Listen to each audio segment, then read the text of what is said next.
Assalamualaikum, амансыздарбы? Ардактуу Тез Жария каналыбыздын көрүүчүлөрү, ардактуу мусулман бир туугандар. Дал ушул менин алдымда турган Мерседесте жарнама кылабыз. Эгерде кимде-кимге Мерседес кызык болсо, видеонун аягына чейин көрүңүздөр.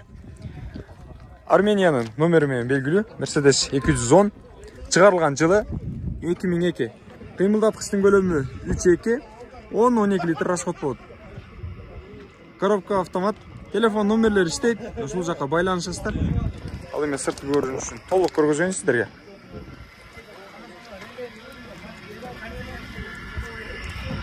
Мынанын арт жактарынан бери толук көрүп алыңыздар. Жаккан болсо телефон номерлерине байланышасыздар.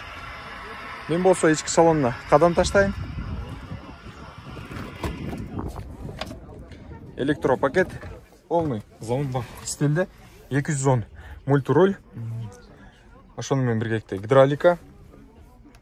Бул жакта кошумча приборлор бар. Ардактуу Тез Жария каналыбыздын көрүүчүлөрү, пробегин дагы көрсөңүздөр болот. Бул жактан жакындатып көргөзүп коеюн.